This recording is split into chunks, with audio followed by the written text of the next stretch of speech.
ನಮಸ್ಕಾರ. ನನ್ನ ಹಿತೈಷಿಗಳಿಗೆ ನಾನು ಚೆನ್ನಾಗಿದ್ದೀನಿ, ನೀವೆಲ್ಲ ಚೆನ್ನಾಗಿದ್ದೀರಾ ಅಂತ ತಿಳ್ಕೊಂಡಿದ್ದೀನಿ. ಇವಾಗ ಮಳೆಗಾಲಕ್ಕೆ ಒಂದು ಒಳ್ಳೆ ಮೆಣಸಾರು ಮಾಡೋದು ಹೇಗೆ ಅಂತ ನೋಡೋಣ ಬನ್ನಿ. ನಾನು ಮೊದಲನೇದಾಗಿ ನೋಡಿ ಸ್ವಲ್ಪ 1.5 ಮುಷ್ಟಿ ಬೇಳೆನ ಈ ಥರ ನುಣ್ಣಗೆ ಒಂದು ಅರ್ಧ ಟೊಮೊಟೊ ಹಾಕಿ ಬೇಯಿಸ್ಕೊಂಡಿದ್ದೀನಿ. ಈ ಟೊಮೊಟೊನ ಆಮೇಲೆ ಎತ್ಕೊಳ್ತೀನಿ ನಾನು. ಇದನ್ನು ನೋಡಿ ಈ ಥರ ಇಷ್ಟು ಬೆಂದರೆ ಸಾಕು ಬೇಳೆ. ಇವಾಗ ಒಂದು ಚಿಕ್ಕದೊಂದು ಪ್ಯಾನ್ ಇಟ್ಕೊಂಡಿದ್ದೀನಿ. ಜೀರಿಗೆ ಕಾಳುಮೆಣಸು ಸುರಿಬೇಕು. ಜೀರಿಗೆ ಕಾಳುಮೆಣಸು ಸ್ವಲ್ಪ ಹುರ್ಕೊಳ್ಳೋಣ. ನೀವೆಷ್ಟು ಮಾಡ್ತೀರೋ ಅದ್ರ ಮೇಲೆ ಡಿಪೆಂಡ್ ಆಗುತ್ತೆ. ನಾನು ನೋಡಿ ಸ್ವಲ್ಪ ಇಷ್ಟು ಹಾಕ್ಕೊಳ್ತೀನಿ ಕಾಳುಮೆಣಸು. ಈ ಮಳೆಗಾಲಕ್ಕೆ ತುಂಬ ಒಳ್ಳೆಯದು. ನೆಗಡಿ ಕೆಂಬರಲ್ಲ, ಮತ್ತು ಬೆಚ್ಚಗಿರುತ್ತೆ ಮೈ, ನಮಗೆ ಬೆಚ್ಚಗಿರುತ್ತೆ ಶಾಖವಾಗಿ. ಮೆಣಸು ಜೀರಿಗೆ ಎಲ್ಲ ತುಂಬ ಬಳಸಬೇಕು ನೋಡಿ. ಇವಾಗ ಚಾತುರ್ಮಾಸ ಶುರು ಆಗಿದೆಯಲ್ವ, ಅವರು ಚಾತುರ್ಮಾಸದಲ್ಲಿ ವ್ರತ ಮಾಡೋರು ಯಾವಾಗಲೂ ಇವಾಗ ಬರೀ ಜೀರಿಗೆ ಕಾಳುಮೆಣಸು ಅಷ್ಟೇ ಉಪಯೋಗಿಸ್ಕೊಳ್ಳೋದು. ಯಾಕಂದರೆ ಅವೆಲ್ಲ ಒಂದು ವೈಜ್ಞಾನಿಕವಾಗಿ ನಾವು ಈ ಚಳಿಗಾಲದಲ್ಲಿ ನಮ್ಮ ಬಾಡಿ ಬೆಚ್ಚಗಿರಲಿ ಅಂತ ಅಷ್ಟೇ, ಬೇರೆ ಏನೂ ಇಲ್ಲ. ಅದಕ್ಕೆಲ್ಲ ಒಂದೊಂದು ಕಾರಣ ಇರುತ್ತೆ. ಸುಮ್ಮನೆ ಆಗಿನ ಕಾಲದವ್ರು ಯಾರೂ ವ್ರತ ಮಾಡಿ ಈ ವ್ರತ ಮಾಡಿ ಅಂತ ಹೇಳಿರಲ್ಲ. ಅದಕ್ಕೆಲ್ಲ ಒಂದು ಕಾರಣ ಇರುತ್ತೆ. ಇವಾಗ ನಮ್ಮ ಬಾಡಿ ತುಂಬ ಹೀಟಾಗಿರಬೇಕು, ಕಾಯಿಲೆಗಳು ಬರೋದು ಜಾಸ್ತಿ. ಎಲ್ಲ ಕಡೆಯೂ ಡೆಂಗ್ಯೂ, ಆಮೇಲೆ ಜ್ವರ ಬಂದು ಎದ್ದಿರ್ತಾರಲ್ಲ, ಜ್ವರ ಮುಕ್ತಿ ಎದ್ದಿರೋರಿಗೆ ಬಾಯಿ ರುಚಿ ಹೋಗ್ಬಿಟ್ಟಿರುತ್ತೆ. ಅವ್ರಿಗೆ ಈ ಸಾರು ಮಾಡಿಕೊಡಿ ನೋಡಿ. ಇಷ್ಟು ಕೆಂಪಾದರೆ ಸಾಕು. ಸಾರು ಮಾಡಿಕೊಟ್ರೆ ತುಂಬ ಬೇಗ ಅವ್ರಿಗೆ ಬಾಯಿ ರುಚಿ ಬರುತ್ತೆ ನೋಡಿ. ಇದನ್ನು ನಾವು ಇವಾಗ ಪುಡಿ ಮಾಡ್ಕೊಳ್ಬೇಕು. ಸ್ವಲ್ಪ ತಣ್ಣಗಾಗಲಿ. ಬೇರೆ ಏನೇನು ರೆಡಿ ಮಾಡ್ಕೊಂಡಿದ್ದೀನಿ ಅಂತ ನೋಡಿ. ಒಗ್ಗರಣೆಗೆ ಒಂದೆರಡು ಒಣಗಿದ ಮೆಣಸಿನ್ಕಾಯಿನ ನಾನು ಮುರಿದಿಟ್ಕೊಂಡಿದ್ದೀನಿ. ಸ್ವಲ್ಪ ಹಸಿ ಕರಿಬೇವು ತೊಗೊಂಡಿದ್ದೀನಿ. ಆಮೇಲೆ ಒಂದು 4 ಮೆಣಸಿನ್ಕಾಯಿ ಸೀಳಿಟ್ಟಿದ್ದೀನಿ. ಇದು ಸ್ವಲ್ಪ ಶುಂಠಿ ಸ್ವಲ್ಪ ನಾನು ಜಾಸ್ತಿ ತೊಗೊಂಡಿದ್ದೀನಿ. ಇವಾಗ ಇದಕ್ಕೆ ನೋಡಿ, ಆಮೇಲೆ ಸ್ವಲ್ಪ ಹುಣಸೆಹಣ್ಣು ನೆನೆಸಿಟ್ಕೊಂಡಿದ್ದೀನಿ. ಮತ್ತು ಉಪ್ಪು, ಮಾಮೂಲಿ ಎಣ್ಣೆ, ಸಾಸಿವೆ. ಇವಾಗ ಹೇಗೆ ಮಾಡೋದು ನೋಡೋಣ ಬನ್ನಿ. ನೋಡಿ, ಇದು ಚಿಕ್ಕ ಪುಟಾಣಿ, ಎಲ್ಲ ಸೈಜ್ದು ಪುಟಾಣಿ ಇದೆ ನನ್ನ ಹತ್ರ. ಇದು 50 ರೂಪಾಯಿ ಕೊಟ್ಟು ತೊಗೊಂಡಿದ್ದು ನಾನು. ತುಂಬ ಚೆನ್ನಾಗಿದೆ. ಸ್ವಲ್ಪ ಅಲ್ವಾ ನಾವು ಮಾಡ್ತಾ ಇರೋದು, ಹಾಗಾಗಿ ಚಿಕ್ಕದ್ರಲ್ಲಿ ಸಾಕು ಅಂತ ಅಂದ್ಕೊಳ್ತೀನಿ. ನೋಡಿ, ಇದನ್ನು ನೈಸ್ ಆಗೋ ಥರ ಕುಟ್ಕೊಳ್ಳೋಣ. ಸ್ವಲ್ಪ ಬೆಚ್ಚಗಿರುವಾಗಲೇ ಕುಟ್ಕೊಂಡ್ರೆ ಬೇಗ ನೈಸ್ ಆಗುತ್ತೆ ನೋಡಿ. ಇಷ್ಟಾದರೆ ಸಾಕು. ಇದೊಂದು ಕಪ್ಪಿಗೆ ತೆಗೆದಿಟ್ಕೊಳ್ಳೋಣ. ನೋಡಿ, ಇಷ್ಟು ತರ್ತರೆ ಆದರೆ ಸಾಕು, ತುಂಬ ತರ್ತರೆ ಆಗಬಾರ್ದದು. ಇವಾಗ ಇದಕ್ಕೇ ಶುಂಠಿ ಹಾಕ್ಕೊಂಡು ಸ್ವಲ್ಪ ಜಚ್ಕೊಳ್ಳಿ. ಇಲ್ಲಾರೆ ಶುಂಠಿ ಬಾಯಿಗೆ ಸಿಗುತ್ತೆ. ಮತ್ತು ಆ ಜೀರಿಗೆ ಕಾಳುಮೆಣಸದ್ದೇನು ನಮಗೆ ಕಲ್ಗಂಟ್ಕೊಂಡಿರುತ್ತೆ ಅದೆಲ್ಲ ಬಂದ್ಬಿಡುತ್ತೆ.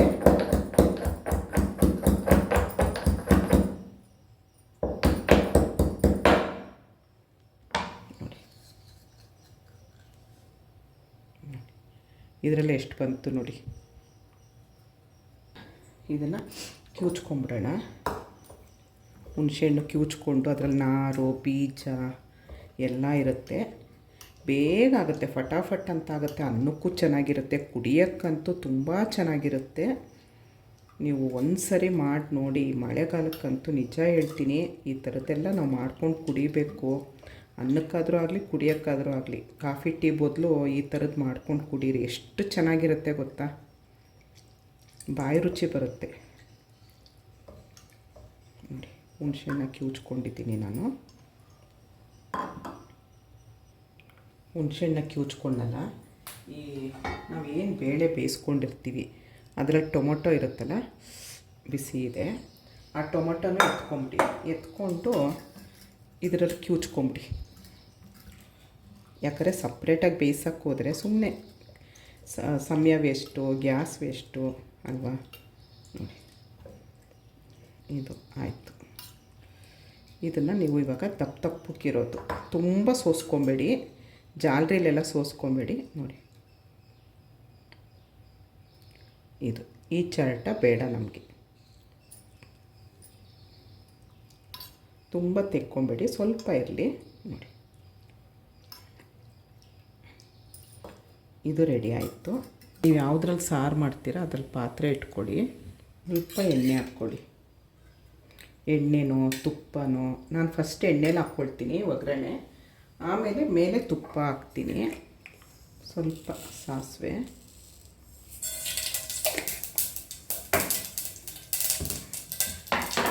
ಈ ಶುಂಠಿ ಇತ್ತಲ್ಲ ಆ ಶುಂಠಿ ಹಾಕ್ಕೊಳ್ಳಿ.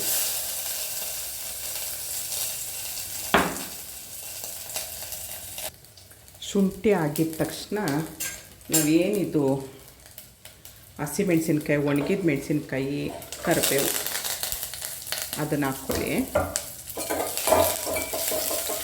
ಸ್ವಲ್ಪ ಎಣ್ಣೆಲಿ ಬಾಡಲಿ ಇದು. ಈಗ ನೋಡಿ ಹಿಂಗೆ ಹಾಕ್ಕೊಳ್ಳಿ. ಗಾದೆನೇ ಹೇಳ್ತಾರಲ್ವ, ಇಂಗು ತೆಂಗು ಇದ್ದರೆ ಮಂಗನೂ ಅಡುಗೆ ಮಾಡುತ್ತೆ ಅಂತ.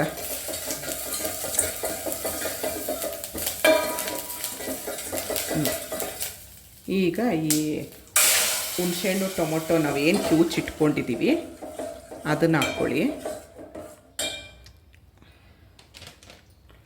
ಸ್ವಲ್ಪ ಅರ್ಶಿನದ ಪುಡಿ ಹಾಕ್ಕೊಳ್ಳಿ. ಅರ್ಶಿನದ ಪುಡಿ ಇದು ಸ್ವಲ್ಪ ನೋಡಿ. ಇದು ಈಗ ಸ್ವಲ್ಪ ಉಪ್ಪು ಹಾಕ್ಕೊಳ್ಳಿ.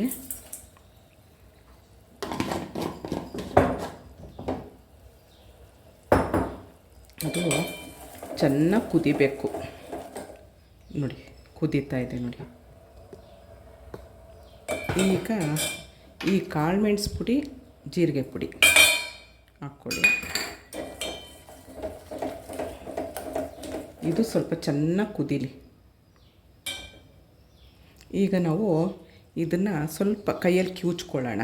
ಬೇಳೆ ಇದೆಯಲ್ಲ ಅದನ್ನು ಕಿವುಚ್ಕೊಳ್ಳೋಣ, ಬೇಳೆನೇ ಕಾಣಿಸ್ಬಾರ್ದು ನೋಡಿ. ಈ ಥರ ಚೆನ್ನಾಗಿ ಕಿವುಚ್ಕೊಬೇಕು. ನೀವು ಅಕಸ್ಮಾತ್ ಆಗಲಿಲ್ಲ ಅಂದರೆ ಒಂದು ಸುತ್ತ ಮಿಕ್ಸಿಗಾದರೂ ಹಾಕ್ಕೊಳ್ಬೋದು ನೋಡಿ. ನಾನು ತುಂಬ ನುಣ್ಣಗೆ ಬೇಯಿಸ್ಕೊಂಡಿದ್ದೀನಲ್ವ, ಹಾಗಾಗಿ ಕೈಯಲ್ಲೇ ಕಿವುಚ್ಕೊಂಡ್ರು ನೋಡಿ. ಒಳ್ಳೆ ಬೆಣ್ಣೆ ಆದಂಗೆ ಹಾಕಬೇಕು, ಈ ಥರ ಹಾಕಬೇಕು. ಇದು ಚೆನ್ನಾಗಿ ಕುದೀತಾ ಇದೆ. ಈಗ ನೋಡಿ ಇಷ್ಟ ಆದರೆ ಸಾಕು. ಇದಕ್ಕೆ ಹಾಕ್ಕೊಳ್ಳೋಣ. ಎಷ್ಟು ನಿಮಗೆ ಹದ, ನೀರಿನ ಹದ ಬೇಕು ನೋಡ್ಕೊಂಡು ಹಾಕ್ಕೊಳ್ಳಿ ನೋಡಿ. ಇಷ್ಟಾದರೆ ಸಾಕು, ಆಫ್ ಮಾಡ್ಕೊಳ್ಳಿ. ತುಂಬ ಕುದಿಬಾರ್ದು. ಇನ್ನೇನು ಕುದಿಯುತ್ತೆ ಅಂದಂಗೆ ಆಫ್ ಮಾಡ್ಕೊಬೇಕು. ತುಂಬ ಕುದಿಸಿದ್ರೆ ರಸದ್ದು ಪರಿಮಳನೇ ಹೋಗ್ಬಿಡುತ್ತೆ. ಲಾಸ್ಟ್ಗೆ ಕೊತ್ತಂಬರಿ ಸೊಪ್ಪು ಹಾಕಿದ್ರೆ ನಮ್ಮದು ಬಿಸಿ ಬಿಸಿ ಮೆಣಸಾರು ಅನ್ನಕ್ಕಾಗಲಿ ಕುಡಿಯೋಕ್ಕಾಗಲಿ ನೋಡಿ ಎಷ್ಟು ಚೆನ್ನಾಗಿದೆ ನೋಡಿ. ಒಂದು ಸರಿ ನಾನು ಹೇಳಿದ ರೀತಿ ಮಾಡಿ ನೋಡಿ, ನಿಮಗೆ ಗೊತ್ತಾಗುತ್ತೆ ಎಷ್ಟು ಚೆನ್ನಾಗಿತ್ತು ಅಂತ ಹೇಳಿ. ಬಿಸಿ ಬಿಸಿ ಮೆಣಸಿನ ಸಾರು ರೆಡಿ ನೋಡಿ. ಪುಟ್ಟು ಬಕೆಟು ಮೆಣಸಿನ ಸಾರು ಬಿಸಿ ಬಿಸಿಯಾಗಿ ಇದ್ರ ಮೇಲೆ ಒಂದು ಅನ್ನ ಹಾಕ್ಕೊಂಡು, ಇದು ಹಾಕ್ಕೊಂಡು ಒಂದು ತುಪ್ಪ, ಮಿಳ್ಳೆ ಅಂತಾರೆ, ಒಂದು ಮಿಳ್ಳೆ ತುಪ್ಪ ಹಾಕ್ಕೊಂಡು ತಿಂತಾ ಇದ್ದರೆ ಇರೋ ಜ್ವರ ಎಲ್ಲ ಹೊರಟೋಗುತ್ತೆ ನೋಡಿ. ತುಂಬ ನೋಡಿ ಎಷ್ಟು ನೋಡೋಕ್ಕೆ ಎಷ್ಟು ಚೆನ್ನಾಗಿ ಕಾಣಿಸ್ತಾ ಇದೆ. ಕುಡಿಬೇಕು ಅಂತ ಅನ್ನಿಸ್ತಾ ಇಲ್ವಾ ನಿಮಗೆ ನೋಡಿ. ಮೆಣಸಿನ ಸಾರು ಎಲ್ಲರೂ ಮಾಡಿಕೊಂಡು ನನಗೆ ಕಮೆಂಟಲ್ಲಿ ಹೇಳಿ ಹೇಗೆ ಬಂತು ಅಂತ ಹೇಳಿ. ಇಷ್ಟೊತ್ತು ಈ ವಿಡಿಯೋ ನೋಡಿದ್ದಕ್ಕೆ ತುಂಬ ಧನ್ಯವಾದಗಳು. Thank you. ಜೈ ಶ್ರೀರಾಮ್.